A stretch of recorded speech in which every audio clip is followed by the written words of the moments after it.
Good evening, everyone. Welcome to this webinar entitled How to Perform and Interpret Peripheral Arterial Doppler Examinations, presented by Dr. John Pellerito. The AIUM is accredited by the ACCME. This webinar is designated for 1 AMA PRA Category 1 credit. By the conclusion of this webinar, participants should be able to discuss techniques and protocols for duplex examination of the peripheral arteries, utilize diagnostic criteria for identification of significant arterial stenosis and occlusion, and identify findings associated with pseudoaneurysm and AV fistula. As an ACCME accredited provider, it is the AIUM's policy to ensure that the contents and quality of this activity are balanced, independent, objective, and scientifically rigorous. All individuals who are in a position to control the content of an educational activity are required to complete a disclosure form. All disclosures are reviewed by the AIUM, and any conflicts of interest are resolved or managed prior to an activity. John Pellerito and Darcy Belito de Luna have no disclosures. At the conclusion of this webinar, you will be able to access the CME test and evaluation located on the AIUM website. Participants who complete the post-test with a grade of 70% or higher will be awarded 1 CME credit. Credits for this webinar are approved for physicians, sonographers, and radiologic technologists. During tonight's presentation, if you have questions for the presenter, you may type them into the question box on the right side of your screen. You will be able to submit questions throughout this webinar, but the presenter will not begin answering until the end of the presentation, at which time he will answer as many questions as possible. A recording of this webinar will be available on the AIUM website. And now we're pleased to present Dr. John Pellerito. Okay, thank you, Darcy, and welcome everybody. Good afternoon, good evening, wherever you're coming from. I'm so glad that so many of you can join us today. And before I start, I want to thank Darcy and the AIUM team for inviting me to do this webinar today. So Darcy has already reviewed some of the goals and objectives for this presentation. So what I'd like to do for the next few minutes is go over my approach to the performance and interpretation of peripheral arterial studies. Obviously, we'll focus on diagnostic criteria for arterial stenosis and occlusion. I'll review some technical tips that I find very helpful. And we're going to finish up by talking about pseudoaneurysm and AV fistula, which I think sometimes can be kind of difficult to distinguish. So when we think about the evaluation of the peripheral arteries, there are a number of diagnostic tests that you can employ. In our practice, we routinely use the ankle brachial index, as well as the other indirect tests, which we'll be discussing in a moment. And of course, we focus on the duplex examination. But we also can utilize magnetic resonance angiography or CT angiography, or perhaps less commonly arteriography for evaluation, as arteriography is typically reserved these days for treatment rather than diagnosis. So here are a number of different indirect tests that we routinely use, and I find them very helpful, particularly the ankle brachial index. The ankle brachial index obviously compares pressures at the level of the brachial artery to pressures obtained at the ankle and give you an idea of whether you have normal blood flow or not by recognizing changes in pressure from one side to the other. As you can see from this illustration that we have blood pressure cuffs placed at numerous locations around the lower extremity, which allow us to detect changes in blood pressure as we move down the leg. We also have these waveforms that we see flanking the blood pressure cuffs, and these are pulse volume recordings. And these recordings, they assess the pressure pulse. So when there's blockage to blood flow, we'll see that there's a decrease in the height or the amplitude of that pressure wave. And that also can be very helpful, as we'll see. And of course, we can always obtain Doppler waveforms. And for those patients with claudication, we may challenge them with a treadmill exercise test before and after we take their pressures to see if there's evidence of underlying disease. So we use these indirect or physiologic tests for screening and also to demonstrate the level of disease if we want to focus on a particular area of abnormality. So here's one of our cases. Here's a 60-year-old with left leg claudication. And you see I put a box on the left side because this is the abnormal side. If you look at the bottom of the scan, you'll see the ankle brachial indices. And it's practically normal on the right side, where it's 0.98. We typically consider anything near 1.0 to be normal, as the pressure should not drop as you go from the arm down the leg. But you'll see that on the left side, it's only 0.61, so it's significantly decreased. And if we look at the pressures next to the cuffs, we'll see we go from 190 millimeters of mercury and it drops to 115. Now, we shouldn't have much more than a 10 to 15 millimeter difference. And if you look at the other side, if we compare sides, you'll see it's a big difference as it goes from 115 here to it's 180 on the other side. So certainly a significant decrease in pressure in the left leg at that femoral popliteal level. And also notice the change in the pulse volume recordings. Nice tall waveform at the thigh level, but there's a decrease in the amplitude as we move down to the calf. So that decrease in the pressure and a decrease in the height tells us that there is going to be a lesion somewhere along the course of that femoral popliteal segment. And again, here's just a close-up view showing the change in the pressure, which we see here as we go down the thigh. And you'll see it drop significantly here from 190 to 115, and of course the change in the waveform height as we go from the thigh to the calf. Typically, the calf has even taller waveform compared to the thigh, but here we see it's definitely decreased. So we can use that information in a number of different ways.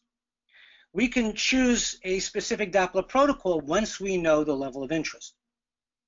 So the two types of Doppler imaging protocols that we can utilize in our evaluation would be a mapping of the lower extremity, which would be an evaluation of the complete lower extremity from the aorta down to the legs.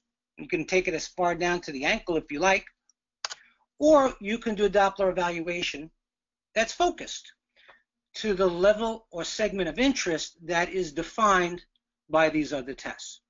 So for example, in the study we just reviewed, we saw that there was a focal decrease in pressure and blood flow on the left femoral popliteal side. So if we wanted to do just a focus study, we could just study and take images from the left thigh to the calf. So when we do these exams, whether it's a mapping or focus study, we utilize all the different ultrasound modes. And the way I think about it is that we use the grayscale to evaluate for the presence of plaque. Obviously, if we have a normal vessel, the vessel walls are smooth and thin with no evidence of echogenic material within the lumen. And then we use the color Doppler to assess for normal or abnormal blood flow. By optimizing the color Doppler, we can sweep the vessels very quickly looking for areas of abnormality, such as narrowing or aliasing. And then finally, of course, we're going to use pulse Doppler, and we're going to take velocity samples at different arterial segments. And if the blood flow looks linear and it looks laminar, then we can probably just go from specific segments like common femoral, superficial femoral, popliteal. But if we see abnormal blood flow, if we see aliasing, then we're obviously going to take additional samples in the areas of flow disturbance. So for our arterial mapping, we may want to start up high at the level of the abdominal aorta, and you can see in the image it's a sagittal view of the distal abdominal aorta branching into the right common iliac and the left common iliac. And you can appreciate that the blood flow is nice and homogeneous. There's no evidence of disruption, turbulence, or aliasing to suggest an abnormality. And then we can then just move down into the lower extremities and get our samples from the common and external iliac, take samples from the common and superficial femoral arteries all the way down to the popliteal artery and trifurcation branches. Again, going as far down as we think necessary to get a complete examination. So we can use either the linear or curved array probes depending on the depth of the vessel. For example, if we're starting in the abdomen, we want to see the abdominal aorta, we're going to probably use the curved array transducer at a lower frequency so we get good depth penetration. But most of the time when we scan the extremities, we then will switch to the linear probe, which is going to give us better resolution at a higher frequency. And of course, we can switch back and forth depending on the size of the leg, size of the patient, to get the best images. We optimize the grayscale and the color Doppler parameters.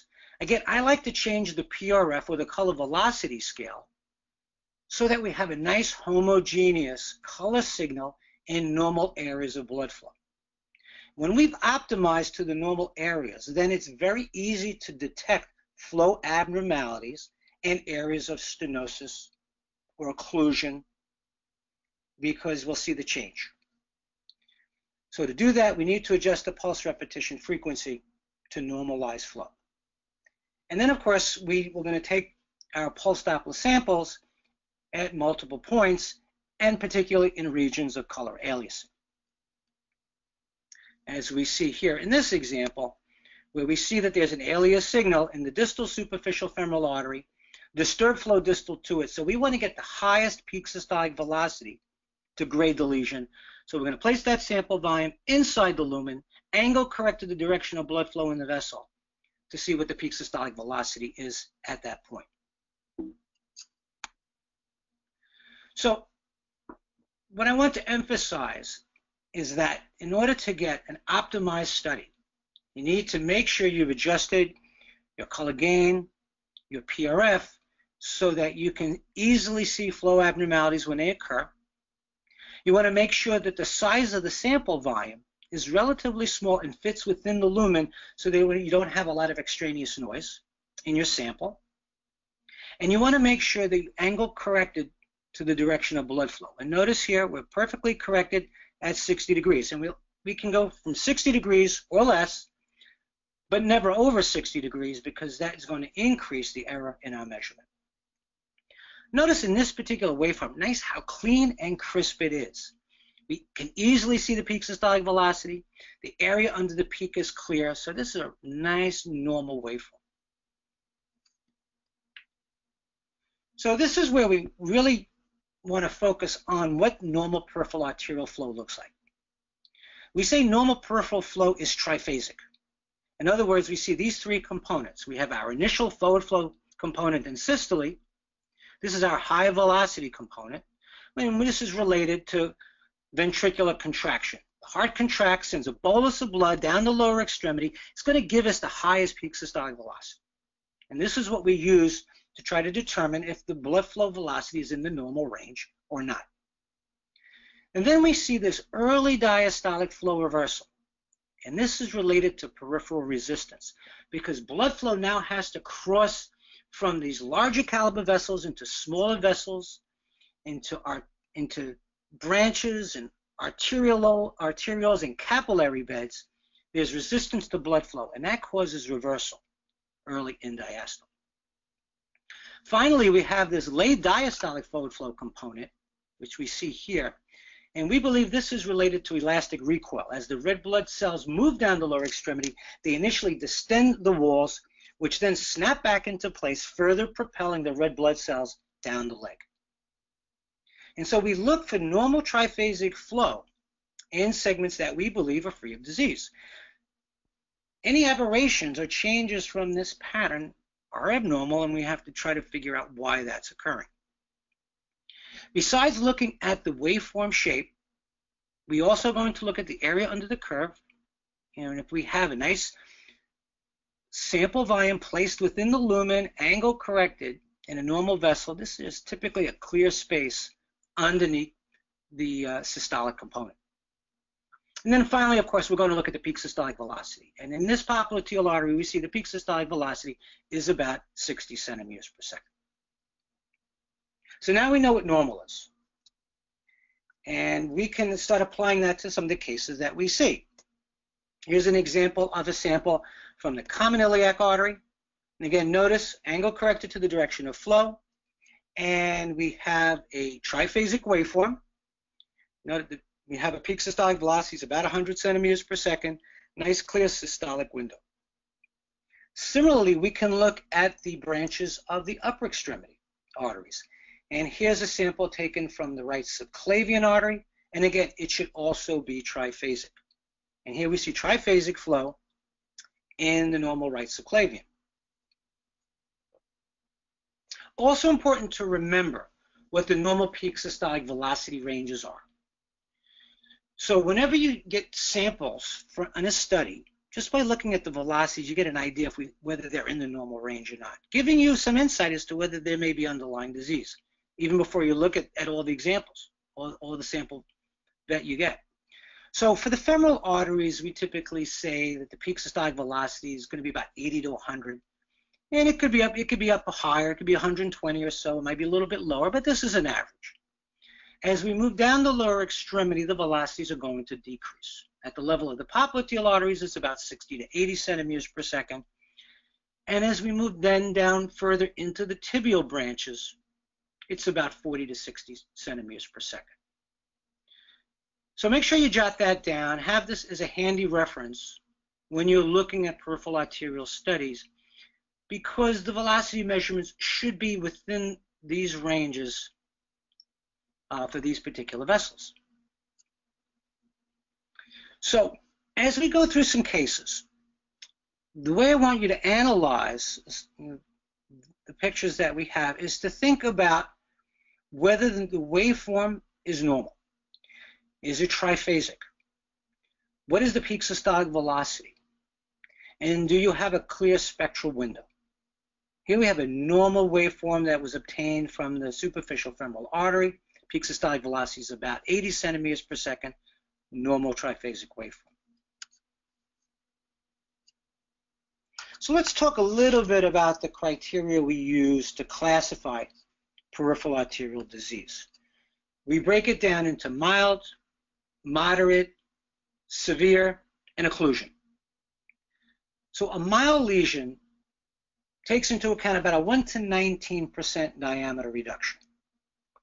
That's about 1 to 19% narrowing of the lumen.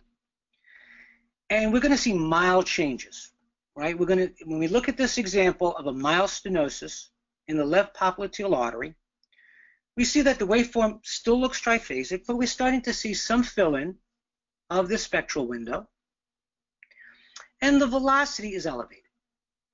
Here it's up to 145 centimeters per second. Now, in order to grade the lesion, what we need to do is compare the velocity in the stenosis to the normal proximal segment. So when we do these studies and we find a lesion, we'll take the peak systolic velocity there, and then we're going to march the sample volume back into the normal segment, take a velocity measurement there, and see what the increase is. When the increase is up to 29% compared to the normal proximal segment, we say it's mild stenosis. For the moderate category, we'll see further increase in the peak systolic velocity, now up to 99% greater than the normal proximal segment. So again, in this example, we have a stenosis in the superficial femoral artery.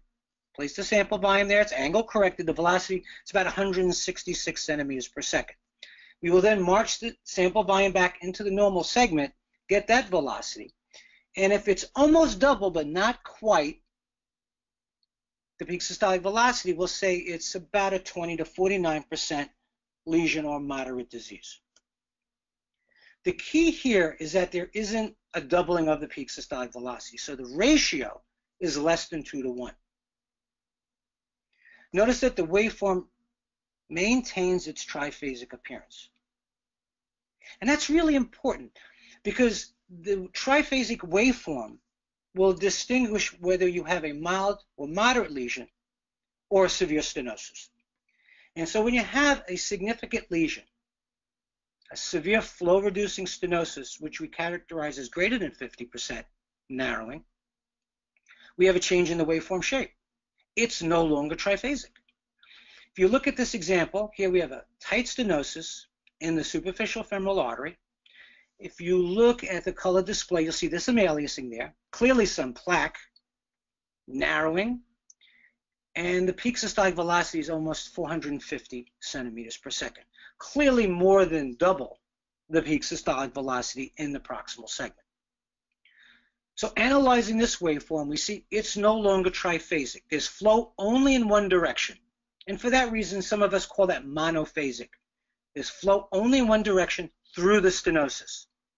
Because there's a pressure drop distal to the stenosis, the red blood cells are basically sucked through the lesion, so there's no reversal.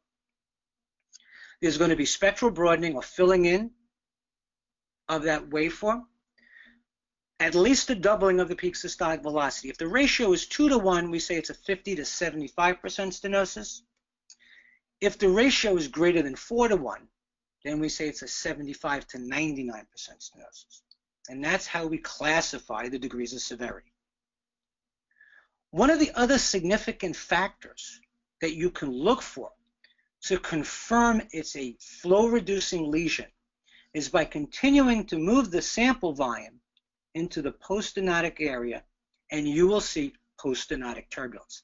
And I'll show you some examples of that. Obviously, if there's an occluded segment, we'll see flow up to the level of the occlusion, and there should be no flow on the color display beyond the occlusion. If we sample right before the obstruction, we can typically see this very high resistance, low velocity waveform. Look how abnormal this is. We can see blood flow is going in, it's hitting the obstruction and just stopping. So the velocity here in this common femoral artery above the occlusion is only about 20 centimeters per second. And there's no flow in diastole. So this is very consistent with outflow obstruction, and that's why I'm going to spend so much time talking about it. When you see these high resistance waveforms, particularly when they're very low velocity, think about an obstruction. Think about an occlusion or a very tight stenosis. So there'll be absence of flow in the occlusion. The proximal flow that we're capturing here, very high resistance, typically low velocity. And when we sample below it, if there is reconstitution, typically from collaterals, we will see a low resistance flow pattern, such as in this particular case. So here's an example of collateral flow trying to bypass an occluded segment. And here we see low velocity waveforms with this very slow rise to peak systole. This is the classic tardus parvus waveform. And what this means is a very slow flow going in, velocity is low, slow rise to peak systole, telling us there is an inflow lesion. So if we just go back for a second, notice with the occlusion, proximal to it, we have a nice rapid systolic upstroke. The inflow is good. But when we have the slow rise here, that means that there was a problem with the inflow. So with these two different waveform shapes, you can pretty much tell where the lesion is occurring. So let's take some more examples.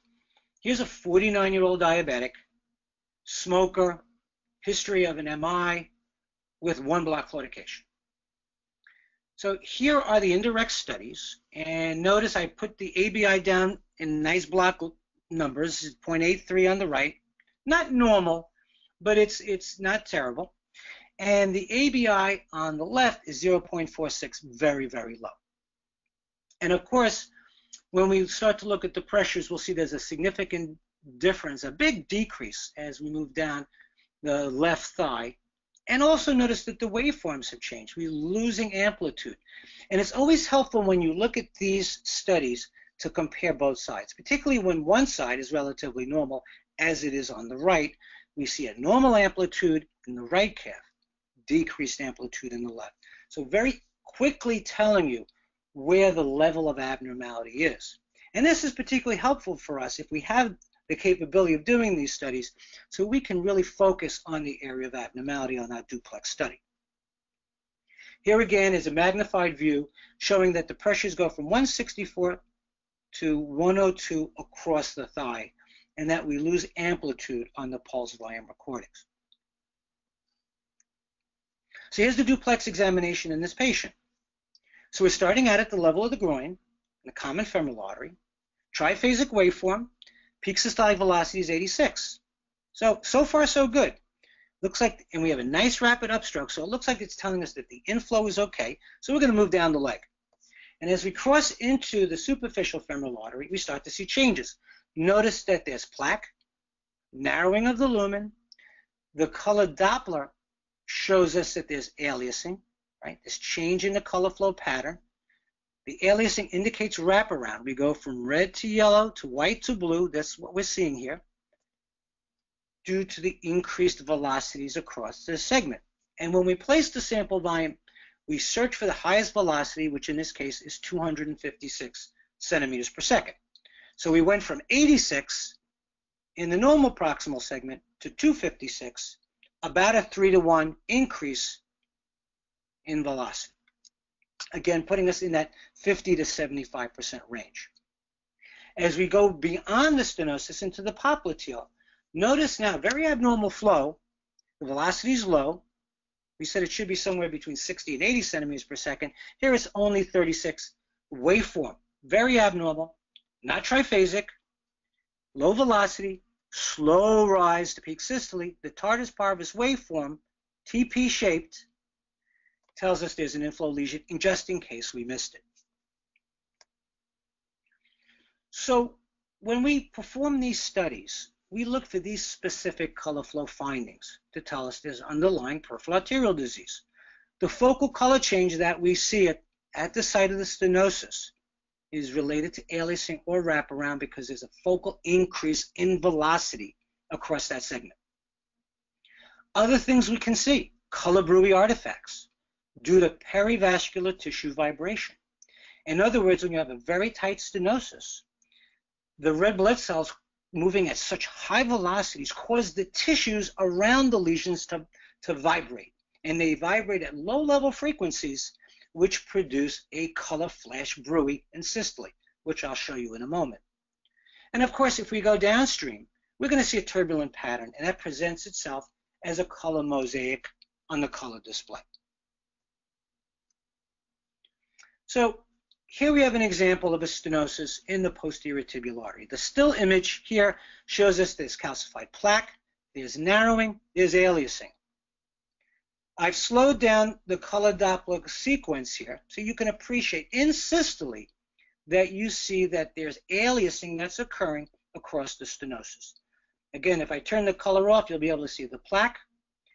With the color on, we see the narrowing and the aliasing, telling us where to place the sample volume to get the highest velocity to grade the lesion.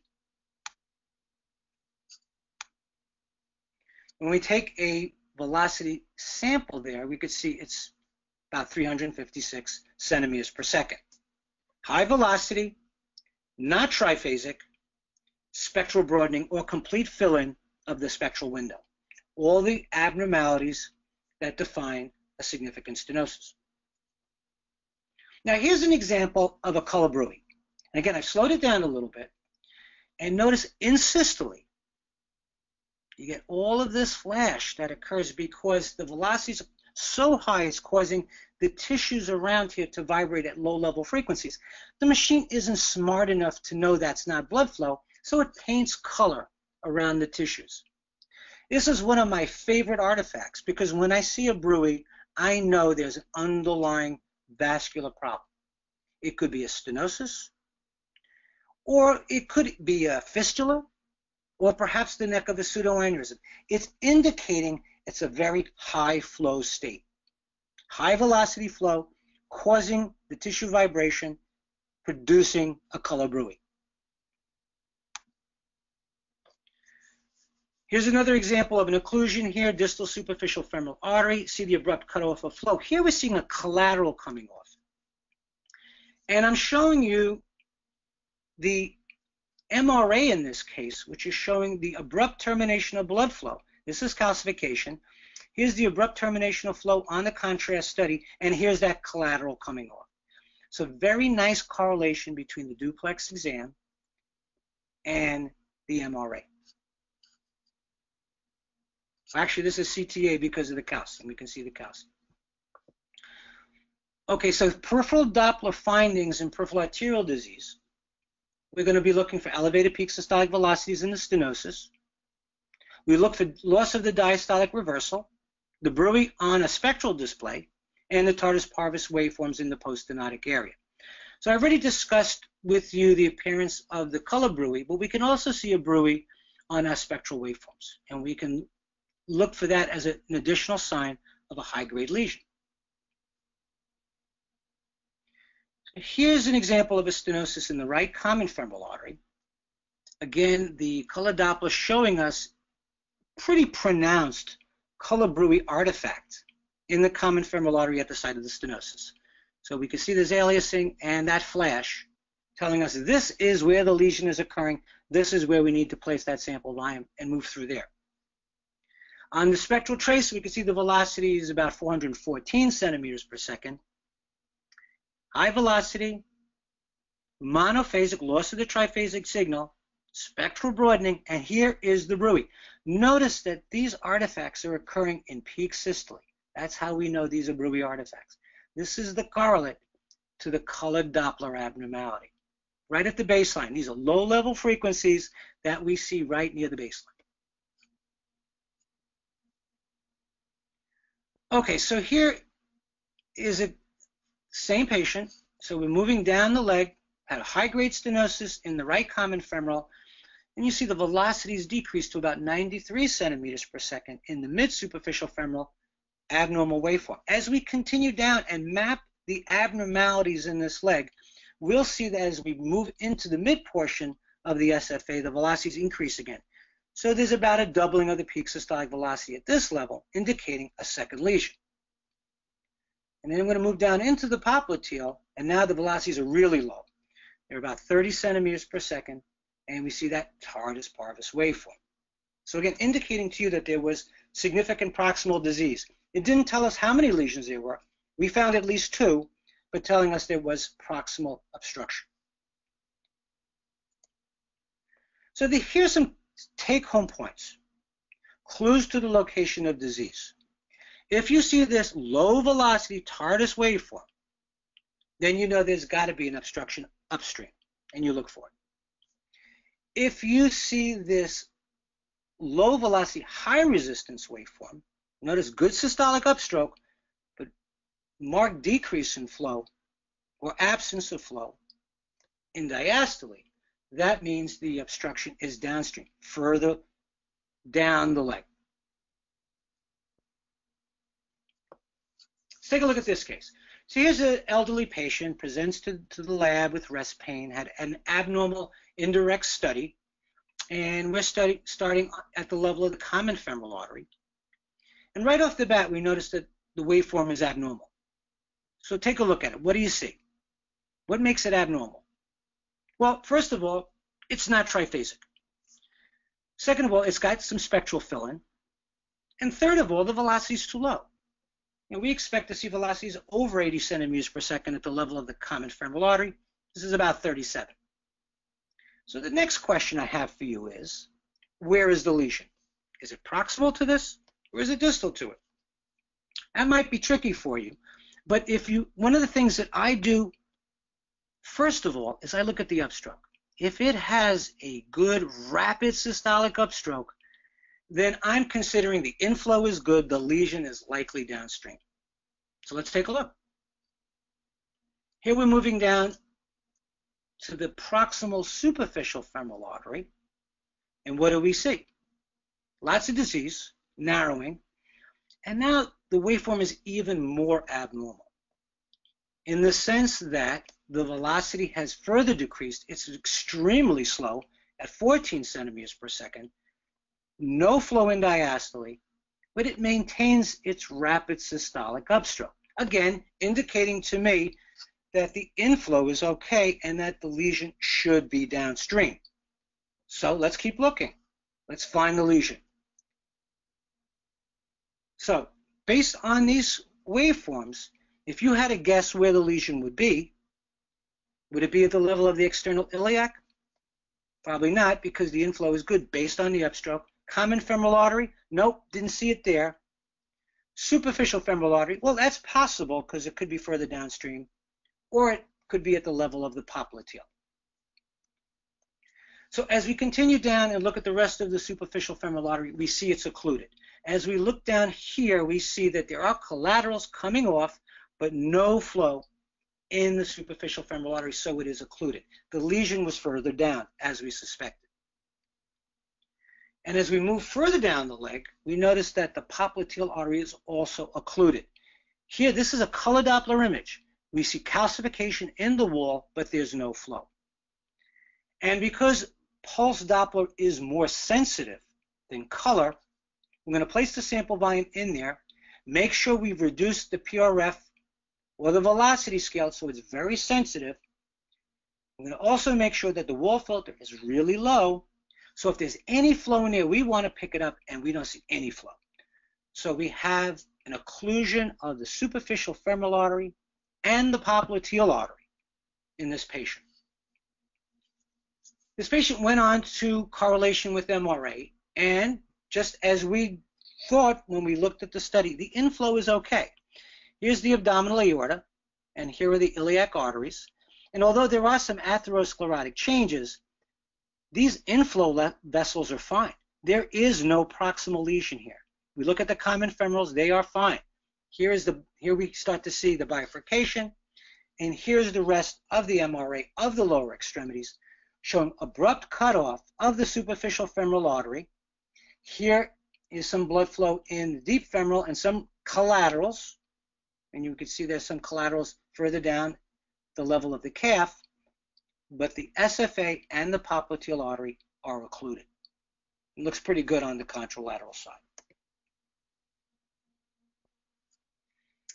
This next case is a 70-year-old who presents with a history of 1 block claudication. So let's go through this together. We're going to start at the level of the external iliac, and we have a peak systolic velocity of 78 centimeters per second. How's the waveform? Looks pretty good, right? We have triphasic flow. Velocity range maybe a little bit on the low side, but so far so good. We move down to the common femoral. Velocity is 86. Lower range of normal. And the waveform is still triphasic. So again, I think so far we're doing pretty well. With a good rapid upstroke, I think the inflow is okay. So we're going to continue to move down the leg. As we hit the superficial femoral artery, then we start to see disease. The velocity is 288 centimeters per second, so it's almost a threefold increase. Again, that puts us in that 50 to 75% range. Lots of spectral broadening, and we're starting to lose the triphasic appearance. Let's continue down. Distal to that, the velocity goes right back down again. So it was 288, and then when we get distal to the lesion, it drops to 88. One of the things I want you to notice, look here, there's a collateral coming off. So there's probably further disease. And as we go down into the level of the popliteal artery, we see that the popliteal artery is occluded. No flow on the color display, no flow on the spectral trace. So already we have multiple lesions. And then if we skip all the way down to the area of reconstitution where those collaterals come back in, we see low velocity flow in that popliteal artery, classic tardus parvus waveform. Again, indicating proximal disease. And if we skip further down to the foot and look at the dorsalis pedis, well, we see the dorsalis is wide open. So we're obtaining this sample right on the dorsum of the foot. And the dorsalis and the velocities are 18 centimeters per second. So patent, but low flow, and again, classic tardus waveforms. Let's take a look at this case. 66-year-old male, high blood pressure, diabetes, right leg pain. The sample from the common femoral artery, triphasic flow, velocity is 78. So far so good. As we move into the deep femoral, also looks pretty good. Triphasic flow, no elevation in the velocity. Superficial femoral artery, proximal, also normal waveform, normal velocity range. Patient has leg pain, diabetes, We have a high index of suspicion in this disease. We continue on. This is the distal SFA. Velocity is starting to drop. Waveform remains triphasic. Popliteal, also triphasic.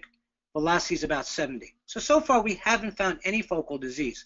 But once we get into the calf, we start to see multiple lesions.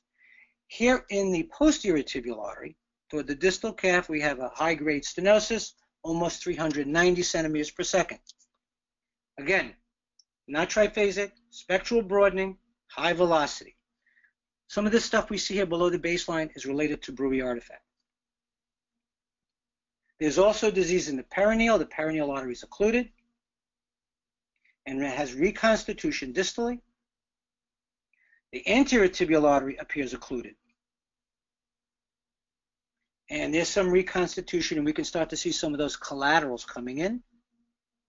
And as we go to the dorsalis, again, we see that there is diffuse disease, narrowing. There is some flow. It's abnormal. It's low velocity. And we do see some of those collaterals trying to bring blood flow back to that ischemic leg. Okay, let's move on to some other things. Here's a patient that presents with a pulsatile mass in the popliteal fossa. So everybody knows what this is, right? We're dealing here with a popliteal artery aneurysm. And this, on this sagittal view, we can see that we're measuring the residual lumen, and of course we're going to measure the size of the aneurysm, outer wall to outer wall, just like we do with the abdominal aorta. So this is something that we see fairly commonly. Patients present with a pulsatile mass behind the knee. Popliteal artery aneurysms are the most common peripheral arterial aneurysm, and they're the second most common aneurysm after aneurysms of the abdominal aorta. It's a strong male predominance, and again, as I mentioned, presents as a pulsatile mass. Now, this aneurysm measures about 2.5 centimeters. The normal size of the popliteal artery is less than a centimeter. And we don't tend to call an aneurysm until it's at least 1.5 to 2 centimeters in diameter. One thing to remember is that popliteal arteries are frequently bilateral, at least in about 50% of cases or greater, and at least 30 to 40% of patients with popliteal aneurysms will have a AAA. So if you see popliteal aneurysms, think what's going on with the patient's aorta. Some quick things I'd like to cover as we start to wind down is some of the criteria that we use for patients after intervention or revascularization. So there are specific criteria for evaluating vein bypass. Dr. Dennis Bandick has been a pioneer in the field, and he's come up with the criteria looking for a significant stenosis in a bypass graft when the peak systolic velocity is greater than 300 centimeters per second, or we have a velocity ratio. Again, the peak systolic velocity in the stenosis compared to the peak systolic velocity in the proximal segment greater than 3.5. These are consistent with a significant bypass stenosis. Here's an example of a 58-year-old. Status post-femoral posterior tibial bypass. I'm just showing you this example. There's obviously a stenosis at the distal anastomosis of the graft to the posterior tibial artery. Aliasing tells us where the abnormality is. We place the sample volume there, and the peak systolic velocity is 420 centimeters per second. We also have criteria for evaluating patients following angioplasty. And again, we have peak systolic velocity criteria. Greater than 50%, the velocity is between 180 and 300. Greater than 70% stenosis, we say the velocity is greater than 300. We also use velocity ratios. Again, greater than 50% is greater than 2 to 1. And greater than 70% is greater than 3.5 or 4 to 1. Similar to what we do with the native peripheral arteries. Some people also use end diastolic velocity criteria. And if the velocity is less than 45 centimeters per second, that is worrisome. And that is also a criterion that is used for bypass grafts. Finally, just to talk a little bit about peripheral stents, here are some criteria that are used. And if you go through the literature, you'll see that there are multiple criteria proposed. But here are some criteria that you can certainly put by the workstation to try to evaluate the degree of stenosis. Greater than 50%, we say somewhere between 200 and 275 centimeters per second. Greater than 80% stenosis is when the velocity is greater than 275. And again, the ratios are similar to what we were talking about earlier. Greater than 50%, 1.5, 2 to 1, up to about 3.5, which is consistent with a high grade or greater than 80% stenosis. I have two examples here at the bottom. Here we have a patient that has a high grade stenosis, an in-stent stenosis, where the velocity is about 250 centimeters per second.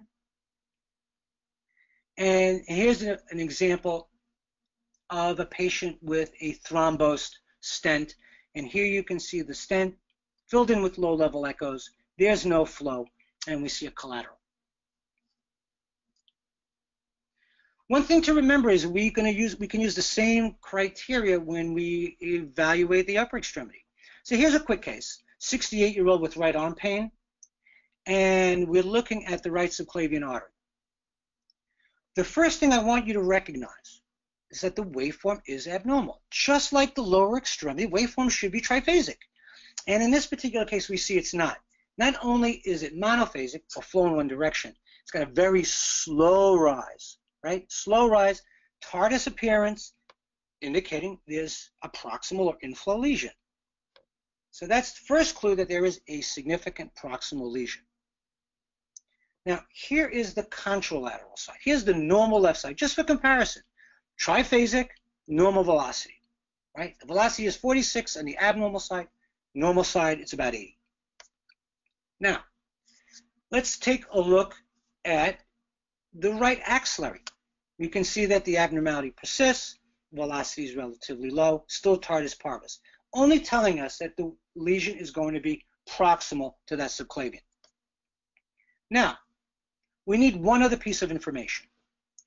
What's going on in the common carotid? Now, you may ask, why am I showing you that? Well, it's going to narrow down the area of abnormality. Because if you have an abnormal subclavian lesion, it's possible it could be coming from the thoracic aorta, it could be coming from the innominate artery, or it could be coming from the subclavian artery. If the lesion is coming from the aorta or innominate, it should affect the proximal common carotid. And we see a normal upstroke and a normal waveform here, so that's unlikely. So if we had to choose where we think the abnormality is, we can narrow it down from these two waveforms. We've ruled out the thoracic aorta because the proximal common carotid artery waveform is normal. We've ruled out the innominate artery for the same reason. It would affect the common carotid. We know it should be somewhere in the subclavian because it's affecting the subclavian. The axillary artery and brachial are distal to the lesion, so the correct answer would be C. So obviously we went after it and tried to find the lesion, and we noticed very significant turbulence in the most proximal part of the subclavian artery that we could see. So we actually didn't get very high velocities, we just got very turbulent flow. So we then resorted to the CT scan, and the CT scan showed marked calcification and narrowing right at the origin of the subclavian artery, telling us that that was where the lesion was, right at the origin of the subclavian. The innominate was fine. So I'm going to finish up here with just a very brief discussion of femoral artery injuries, because I think it's important to recognize these findings, even when they're unsuspected. And what I'm going to do here is compare and contrast both pseudoaneurysm and AV fistula. Now, I know most of you are familiar with these entities because they're not uncommon, and you see them from time to time, typically after patients have had an interventional procedure, whether they're coming from cardiac cath or had some other puncture of the femoral artery for an intervention. And so we recognize pseudoaneurysm as a vascular mass that is connected to the underlying artery by a tract or a neck. And again, it results from a hole in the arterial wall, typically from a procedure, less commonly from other forms of trauma, like a stab wound. And the pseudoaneurysm is formed by the surrounding soft tissues and hematoma. It's not a true aneurysm. It's a pseudocapsule surrounded by tissue and blood. So in real time, we see this swirling color flow. And if we freeze it, we get this sort of yin-yang appearance that we say is typical of the pseudoaneurysm. And we'll try to identify that tract or neck which communicates between the feeding artery and the pseudoaneurysm. If we sample in that neck, we are going to get the classic to and fro flow pattern. We only see it in the neck. If we sample inside the pseudoaneurysm, we're just going to see turbulent flow. And what the to and fro pattern represents is a high velocity jet that enters in systole, and then there's reversal that occurs during diastole. And this is what it looks like on the spectral trace. Place the sample volume in the neck, flow goes in systole, reverses during diastole, to and fro. The common method of treatment these days is thrombin injection if the patient has suitable anatomy. So here, these are the different options. Very small pseudoaneurysms, about 1 centimeter or less, we tend to watch because they can spontaneously thrombose. Very large growing pseudoaneurysms may go for surgical repair. Less commonly, we will resort to an ultrasound-guided compression repair because we typically will treat those patients with a thrombin injection if they're suitable candidates for compression. And of course, if they're in an unusual location or have an unusual anatomy, we may do some other type of interventional technique, such as a balloon occlusion. Many of you are familiar with thrombin repair. Basically, we stick a 22-gauge needle into the pseudoaneurysm cavity under ultrasound guidance. We inject thrombin into the pseudoaneurysm while we watch it. Remember, that's an off-label use of thrombin because thrombin is not intended for intravascular use, but it has proven to be a very fast and effective treatment for the repair of pseudoaneurysms. And here's just one of our cases from our series. Here we see a common femoral pseudoaneurysm. Here is the artery. The neck is in here. After the injection, you can see we've converted it into a hematoma. Now, just a few words about AV fistula.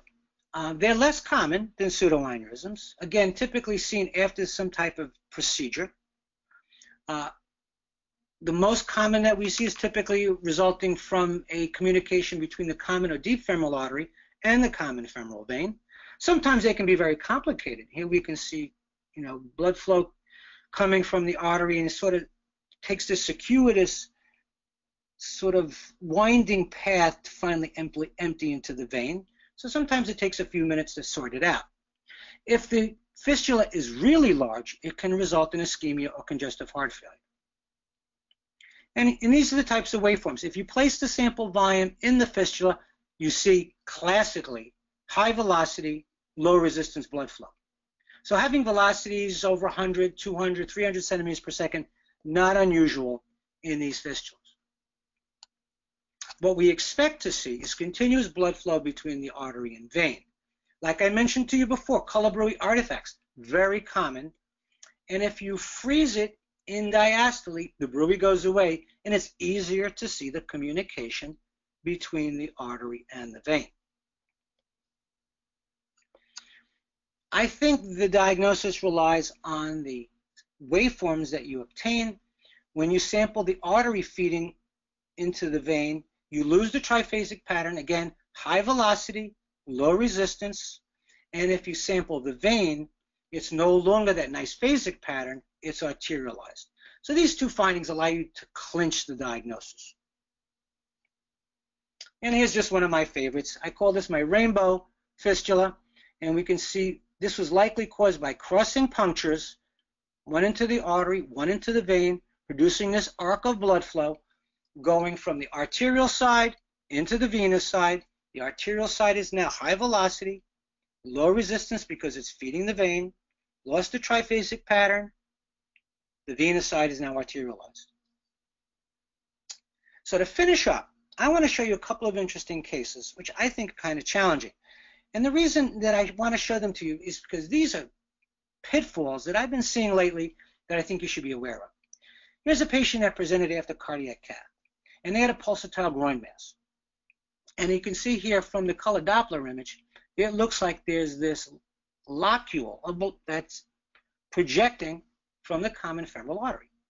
And here it looks like a neck, and there's flow swirling inside this area. And of course, we love using power Doppler. We turn power Doppler on, and here's what it looks like. And so I think most of us think it looks like a pseudoaneurysm. And of course, the sonographer performing the study also thought it looked like a pseudoaneurysm. And here's the sample from the neck. And you can see the label presumed it was a pseudoaneurysm. But the one thing I want you to notice is the waveform in the neck is not to and fro. What we see here is a high velocity, low resistance pattern. The fact that it's on both sides of the baseline just indicates it's a mirror image artifact, and that this is really not the waveform we'd expect in a pseudoaneurysm at all, but rather the waveform we'd expect in a fistula. So that's got to prompt you to look a little bit further down. And if, as we stretch it out, we can see, wait a minute, here's that neck feeding the cavity, but then there's a communication with the vein. So this is a complex fistula with a pseudoaneurysm component. The most important part to recognize here, you do not want to inject this with thrombin, because then the thrombin is going to thrombose the venous system. It's going to go right out of the pseudoaneurysm component right into the vein, causing thrombosis. And again, notice the classic fistula waveform.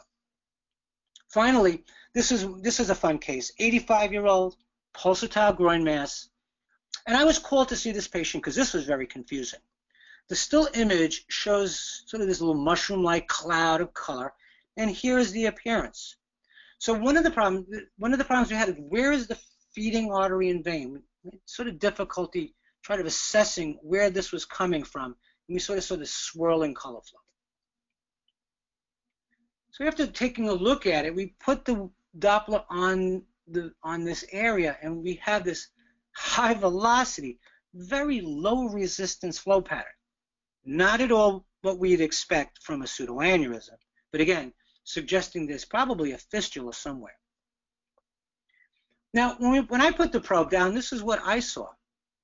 I saw this artifact. Looks like color rain, just raining down on the soft tissues.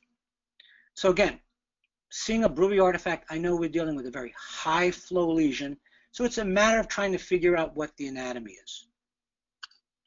And as I worked on it a little bit further, I'm able to demonstrate that this is a very complex fistula. And again, we have blood flow that is coming from the arterial side, and it's wrapping around into the deep venous system. So what we're dealing with here is a complex fistula.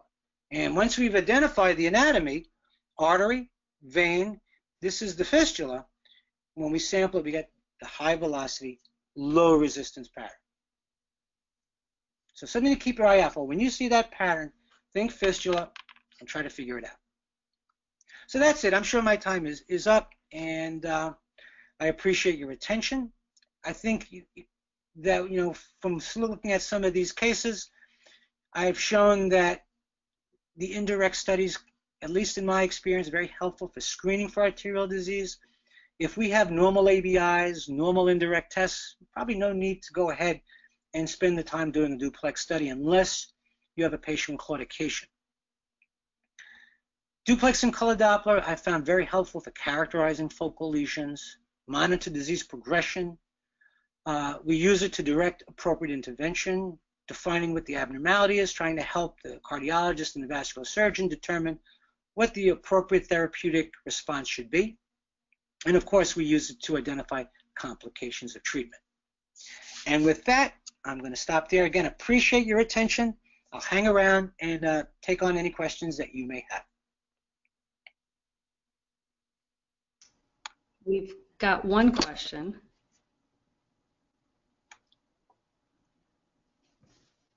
Okay, I see only part of the question. Okay.